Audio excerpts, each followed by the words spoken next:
বিয়ের কনেকে কেন কোথাও পাওয়া যাচ্ছে না? আমি তো কিছুই বুঝতে পারছি না। এমন সময় হঠাৎ করে চারিদিকে রব উঠল, বউ পালিয়েছে।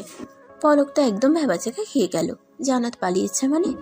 বাড়িতে যা গাড়ির ব্যবস্থা করেছে আহসান ভিলার পুরুষেরা, তাতে এভাবে পালানো কিভাবে সম্ভব? তাছাড়া জান্নাত যদি সত্যিই বিয়ের দিন পালিয়েই যায়, তাহলে তো পাভেলের কাছেই যাবে। কিন্তু যদি সত্যি এমন হতো, তাহলে তো পাভেলের সাথে রুহানের বিয়ে হতো না। তাহলে কি জান্নাত আবার ধরা পড়ে যাবে, নাকি অতীতের ঘটনা এখন পরিবর্তন হচ্ছে? পলক কোনো হিসাবে মেলাতে পারছে না। এমন সময় হঠাৎ পলকের ফোন বেজে ওঠে। পলক ফোনটা রিসিভ করতেই একটা চেনা পুরুষালী কণ্ঠ শুনতে পায়। এই মেয়ে শোনো, এখন তো মনে হয় আহসান ভিলা থেকে কাউকে সরাসরি বের হতে দিবে না। তাই তুমি একটা কাজ করো, তুমি জান্নাতের ঘরে প্রবেশ করো। ওর ঘরের মধ্যে দেখবা একটা বড় ফ্রেমের ছবি, সেটা সরাতেই একটা টানেল দেখতে পারবে। ওই টানেল বেয়ে চলে আসো বাইরে। আমি জান্নাতকে নিয়ে কাজী অফিসে যাচ্ছি। আমার বন্ধুরা তোমার ভাইকে নিয়ে আসছে। বাকি কথা কাজী অফিসেই হবে। মেহরাজ চৌধুরী, কল কেটে যায়। পলক তো পুরো অবাক হয়ে যায়, সাথে খুশিও হয়। আনন্দের সাথে বলে, তার মানে ভবিষ্যৎ পরিবর্তন ঘটবে। এখান থেকে কি তাহলে সেই পরিবর্তনের সূচনা ঘটলো? এরই মধ্যে পলক খেয়াল করলো চারিদিকে সবার চেকিং চলছে। জান্নাতের বাবা চাচারা সবাই ভীষণ ক্ষেপে গেছে। সবার অলক্ষ্যে পলক জান্নাতের রুমে প্রবেশ করে বড় ফ্রেমের ছবিটা সরিয়ে তাদের বাড়ি থেকে বেরিয়ে এলো। অতঃপর একটি গাড়ি নিয়ে দ্রুত ছুটল কাজী অফিসের দিকে। কাজী অফিসে পৌঁছেই পলক দেখল ইতিমধ্যেই জান্নাত এবং পাবেল সেখানে উপস্থিত। পলককে দেখা মাত্রই মেহেরাজ তার কাছে এসে বলল, এই মেয়ে, তুমি এত পাকনা কেন? তোমাকে কে বলেছিল আহসান ভিলায় যেতে? আমি তো বলেইছিলাম আমি ব্যাপারটা দেখে নেব। তুমি যদি কোনো বিপদে পড়তে তখন কি হতো? পলক রেগে বলে, এখন আপনি আমায় দোষ দিচ্ছেন? কই, এতগুলো দিন তো একবারও বলেননি যে আপনি কিছু করবেন। আমি তো তাই ভাবছি যে আপনি কিছুই করবেন না, তাই বাধ্য হয়ে নিজে চলে গিয়েছিলাম। এরই মধ্যে মেহেরাজের বন্ধু হাসিব বলে ওঠে, তোরা নিজেদের মধ্যে ঝগড়া করা বন্ধ কর, আগে দ্রুত এদের বিয়ের ব্যবস্থা করে ফেল, না হলে কখন আশরাফ জুয়েলরা চলে এসে সব বিগড়ে দেয় বলা যায় না। ঠিক বলেছিস তুই। এই মেয়ে শোনো, যা ঝগড়া করার পরে করব। এখন আপাতত তোমার ভাইয়ের বিয়েটা সেরে ফেলি। পলক আর কিছু বলল না। কাজী অফিসে জান্নাত ও পাভেলের বিয়ের আয়োজন করা হলো। নির্বিঘ্নে এই বিয়েটা সম্পন্ন হলো। এই পুরোটা সময় পলক অবাক চোখে মেহেরাজের দিকে তাকিয়েছিল। এই লোকটার জন্য আজ তার ভাইয়ের ভালোবাসা পূর্ণতা পেল। লোকটার কাছে তো পলক অতীতে ঋণী ছিলই, বর্তমানে যেন লোকটা তাকে আরো বেশি ঋণী করে দিল। মেহেরাজ পলকের দিকে তাকাতেই তাদের চোখাচোখি হয়ে যায়। মেহেরাজ হালকা হেসে মিষ্টির প্যাকেট নিয়ে এসে পলকের দিকে বাড়িয়ে বলে, নাও, নিজের ভাইয়ের বিয়ে উপলক্ষে মিষ্টি খাও। পলক হাসি মুখে মিষ্টিটা খেয়ে নিয়ে বলে, আপনার বুদ্ধির তারিফ না করে পারি না। কি সুন্দর এতদিন লুকিয়ে লুকিয়ে টানলেন, টানেল বানিয়ে বিয়েটা ভেস্তে দিলেন, কাকপক্ষীকেও টের পেতে দিলেন না। এত কিছু কিভাবে করলেন? মেহেরাজ বাঁকা হেসে বলে, নিজের শত্রুকে সাহায্য করার জন্য এই মেহেরাজ সব করতে পারে। তুমি ভেবো না তোমার অনুরোধ রাখতে এত কিছু করেছি। আমার মেইন মোটিভ ছিল ওই আশরাফকে একটা শিক্ষা দেয়া, আর মাঝখান থেকে উপলক্ষ পেয়ে গেলাম।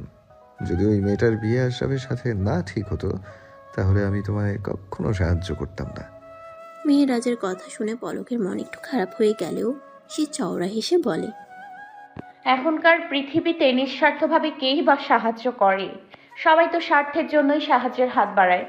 আর যারা নিঃস্বার্থভাবে আমাদের পাশে দাঁড়াতে চায়, আমরা তাদেরকে ভুল বুঝি। কথাটা শুনে মেহেরাজ হতবাক হয়ে পলকের দিকে তাকিয়ে থাকে, যেন কিছু বোঝার চেষ্টা করে।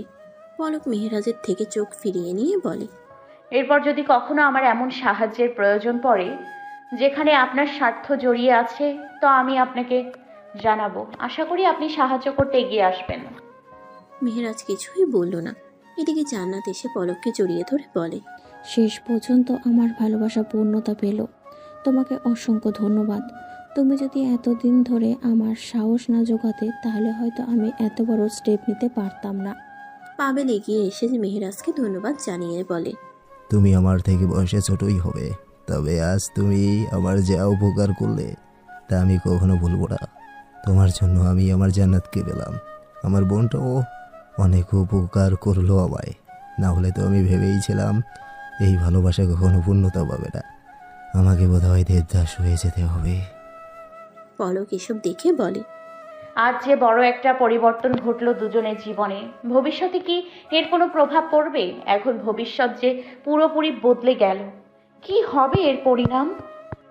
পলক ভীষণ খুশি খুশি মনে পাভেল ও জান্নাতকে নিয়ে তার বাড়ির দিকে রওনা দেয়।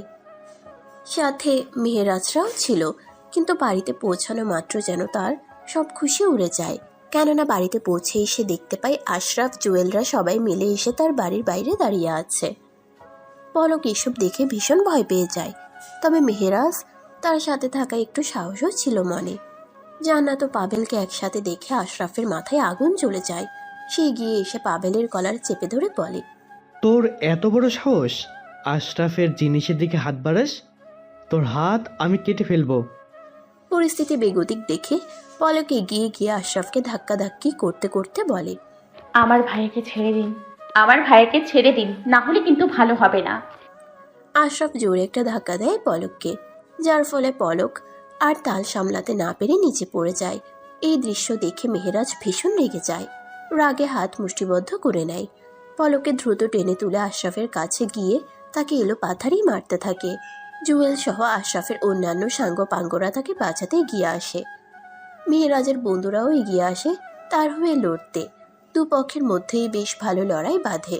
এমন সময় পারভেজ ইসলাম বাড়ির বাইরে এসে এসব দেখে আর চুপ থাকতে না পেরে বলেন, এসব হচ্ছেটা কি? এটা একটা ভদ্রলোকের বাড়ি, আমার বাড়ির সামনে এসব মারামারি হানাহানি চলবে না। জুয়েল পারভেজ ইসলামকে কিছু বিশ্রী ভাষায় গালি দিয়ে বলে, ভদ্রলোক? তোরা ভদ্রলোক?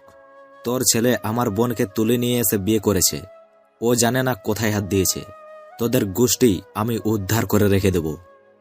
পাভেল রাগান্বিত স্বরে বলেন, আমার বাবার সাথে ভদ্রভাবে কথা বলো, না হলে কি করবি তুই? চোরের মায়ের আবার বড় গলা। এক্ষুনি আমার বোনকে ফিরিয়ে দে, না হলে তোর খবর আছে। জান্নাত এখন আমার স্ত্রী, তাই ওর উপর এখন সব অধিকার আমার। পারভেজ ইসলাম পুরো তবদা খেয়ে যান। তিনি পাভেলের উদ্দেশ্যে বলেন, এসব আমি কি শুনছি পাভেল? এসবের মানে কি? তার মানে ওই ছেলেরা যা বলছে তা সব সত্যি? তুই একটা মেয়েকে পালিয়ে বিয়ে করে নিয়েছিস, আমার শিক্ষার এই দাম দিলি? আব্বু, আমার কথাটা একবার শোনো। এমন সময় সেখানে উপস্থিত হন আশরাফের বাবা মানে জান্নাতের চাচা এবং তার বাবা। জান্নাতের বাবা তো নিজের মেয়ের এত দুঃসাহসিকতা দেখে চমকে যান। তার শান্তশিষ্ট মেয়ে যে এমন কিছু করতে পারে সেটা তার ভাবনার বাইরে ছিল। আশরাফের বাবার প্রতিক্রিয়া আরও শীতল। তিনি আশরাফ ও জুয়েলকে শান্ত হতে বলেন এবং অতঃপর সবার উদ্দেশ্যে বলেন, যখন এই বিয়েটা হয়ে গেছে তখন তো আমরা এটা অস্বীকার করতে পারবো না, কিন্তু তার মানে এই নয় যে আমরা এই বিয়েটা মেনে নেব। আমি কখনোই এই বিয়েটা মানব না। এখন থেকে জান্নাতের সাথে আমাদের কারো কোনো সম্পর্ক নেই। জান্নাত যেন ভুলে যায় ওর বাবার বাড়ি বলতে কিছু একটা আছে। বলেই তিনি স্থান ত্যাগ করেন এবং বাকিরাও তার পিছু পিছু যায়। আশরাফ যাওয়ার আগে মেহেরাজ ও পাভেলের দিকে অগ্নিদৃষ্টিতে তাকিয়ে বলে, আব্বু চাই বলুক না কেন, আমি এত সহজে এই অপমান ভুলবো না। তোদের থেকে এই সব কিছুর জন্য পাই টু পাই হিসাব নেব। বলেই আশরাফ স্থান ত্যাগ করে। সবাই চলে যাবার পর জান্নাত কান্নায় ভেঙে পড়ে। পাভেল ও পলক মিলে তাকে সামলানোর বৃথা চেষ্টা করে। এর মধ্যে মেহেরাজ পলকের দিকে এক পলক তাকিয়ে তার বন্ধু বান্ধবদের নিয়ে বিদায় নেয় এই স্থান থেকে। পলক মেহেরাজের দিকে কৃতজ্ঞতার সহিত তাকিয়েছিল যতক্ষণ তাকে দেখা যায়। পারভেজ ইসলাম ও নূর বেগম এই বিয়েটা নিয়ে খুব একটা খুশি না থাকলেও বিয়েটা মেনে নেন। জান্নাতকে নিজেদের পুত্র বধূর স্বীকৃতি দিতে তাদের কোনো আপত্তি নেই। পাভেলের ভালোবাসা যেন এখানে পূর্ণতা পেল। আজ তার আর জান্নাতের জীবনের সব থেকে স্পেশাল রাত, যা তাদের বাসর রাত। তারা অন্যান্য দম্পতিদের মতো সুন্দর করে তাদের জীবনের প্রথম রাতটা উপভোগ করছে। পলক ব্যালকনিতে দাঁড়িয়ে অনিমেষ চেয়ে আছে আকাশের পানে। আজকেও একটা পূর্ণিমা রাত, আজকেও একটি পূর্ণিমার রাত। পলকের মনে পড়ে এরকম একটি পূর্ণিমার রাত্রেই তার জীবনটা বদলে গিয়েছিল। ঘড়িতে তখন সময় 11:50। পলক একটা হালকা দীর্ঘশ্বাস ফেলে।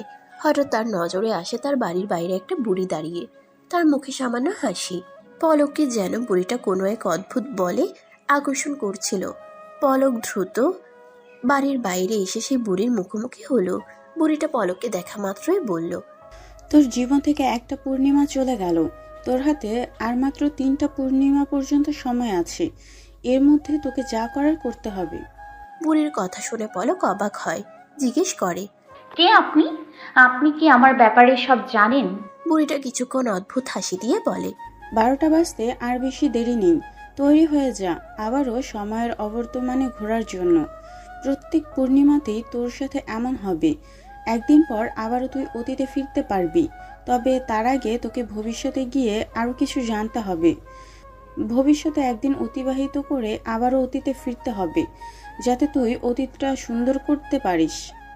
পলক আর কিছু জিজ্ঞেস করতে যাবে কি তার আগেই আকাশের পূর্ণিমার চাঁদটা আরো বড় হতে থাকে এবং সেখান থেকে রক্তিম আলোর ছটা বের হয়। সেই আলো পলকের চোখে এসে লাগতেই সে চোখ বন্ধ করে নেয় এবং সাথে সাথেই পুনরায় সময়ের আবর্তন ঘুরতে থাকে। চোখ খুলতেই নিজেকে নিজের বাড়িতে আবিষ্কার করে পলক। তার পরনে ছিল একটা নীল শাড়ি। পলক কিছুই বুঝে উঠতে পারে না। তাহলে কি আমি এতক্ষণ স্বপ্ন দেখছিলাম? পলকের ভাবনার মাঝেই পারভেজ ইসলাম তার সামনে এসে দাঁড়ান, একদম ফিটফাট। পলক অবাক হয়। পলককে আরো অবাক করে দিয়ে তিনি বলেন, তুই আরাফাতকে ডিভোর্স দিয়ে একদম ঠিক কাজ করেছিস। ওই ছেলেটা তোর যোগ্যই ছিল না। তুই একদম চিন্তা করিস না, আমরা সবাই আছি তোর সাথে। আব্বু, তুমি ঠিক আছো? তোমার পায়ে না সমস্যা ছিল, লাঠি কোথায়? কি বলছিস তুই? একটু পরেই নূর বেগম পলকের রুমে আসেন। তিনিও একদম স্বাভাবিক ছিলেন। এটাও পলককে অবাক করে। তবে পলক সব থেকে অবাক তখন হয় যখন পাভেল আর জান্নাত একসাথে তার রুমে চলে আসে। পাভেল এসেই পলককে দেখে ব্যতিব্যস্ত হয়ে বলে, তুই একদম চিন্তা করিস না, ওই আরাফতকে আমি উচিত শিক্ষা দেব। জান্নাতও বলে, তুমি নিজেকে একা ভেবে আর কষ্ট পেও না। তোমার ভাই ভাবি বাবা মা সবাই তোমার সাথে আছে। পলক মনে মনে বলে, তাহলে এসব কিছু স্বপ্ন ছিল না, আমি সত্যিই সময় ভ্রমণ বা টাইম ট্রাভেল করে এসেছি। আর আমি যা পরিবর্তন করতে পেরেছি তা পরিবর্তন হয়েছে। মানে জান্নাত ভাবি এখন পাভেল ভাইয়ের স্ত্রী রুহানি নয়। পলক এরপর সে বুড়ির বলা কথাগুলো মনে করে বলে, আমার হাতে একদিন সময় আছে। এই একদিন আমি ভবিষ্যতে থাকার পর আবার অতীতে ফিরে যাব। তার আগে আমায় জানতে হবে অতীতে গিয়ে এরপর আমায় কি পরিবর্তন করতে হবে। আমার হাতে আর 3 পূর্ণিমা পর্যন্ত সময় আছে, তার মধ্যেই যা করার করতে হবে। এমনটা ভেবেই পলক উঠে দাঁড়ায়। উঠে কোথাও যেন রওনা দেয়। পলককে যেতে দেখে পারভেজ ইসলাম, পাভেল সবাই বলে, কোথায় যাচ্ছিস তুই? আমার একটা জরুরি কাজ আছে, আমায় যেতেই হবে।